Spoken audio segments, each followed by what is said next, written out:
Жители Хакасии вместе со всей страной почтили память жертв авиакатастрофы Ту-154. 2 февраля исполнилось 40 дней со дня трагедии.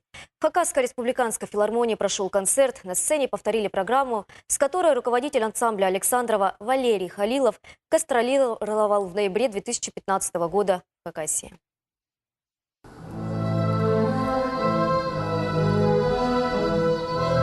Этот концерт не имел громкой рекламы и ярких афиш, однако зал переполнен. Люди пришли почтить память жертв авиакатастрофы. 2 февраля исполнилось 40 дней со дня крушения Ту-154, унесшей жизни 92 человек.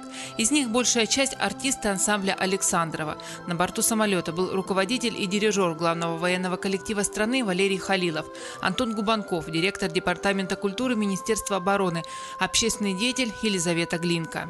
Память – это, наверное, такое святое, такое благодарное чувство, которое есть у наших людей. Вот в ответ за ту любовь, которую наши друзья, внимание оказывали именно жителям Хакасии на протяжении ряда лет. Это совместные многочисленные проекты, знаковые проекты, которые нам удалось все-таки здесь воплотить в жизнь. А сколько еще планов, сколько бы мы могли еще сделать.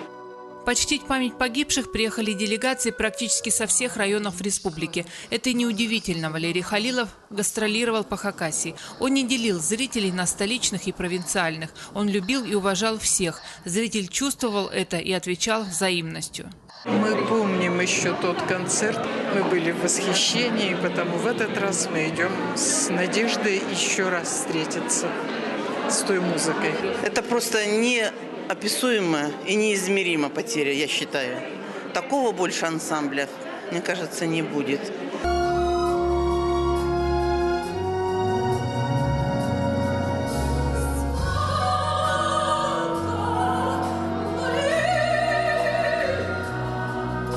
Специально на этот вечер памяти приехала ученица Валерия Халилова, солистка Центрального военного оркестра Минобороны Наталья Манулик.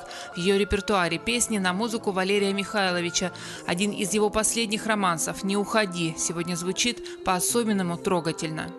Его вклад в российскую музыку уникален, потому что помимо хрестоматийных маршей, действительно, которые вошли в хрестоматию духовой музыки, он писал еще и песни о России. Вот сегодня прозвучит обязательно его песня «Навсегда великая страна» на слова Александра Савицкого, а также очень много песен о войне, «Вечный огонь», баллада о 12 розах, также очень большое количество прекрасных музыкальных, мелодичных романсов.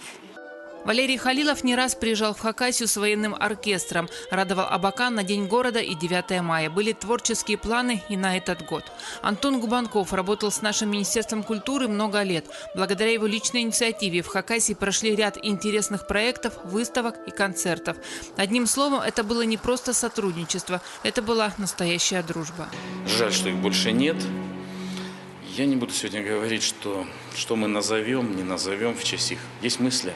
Я бы очень хотел сначала, чтобы это было что-то красивое. У нас есть такое помещение, которое бы мы могли в честь их назвать. При, конечно, согласии надо будет спросить и министра обороны, и нашу общественность. Сегодня 40 дней. Царство им небесное, вечная им память.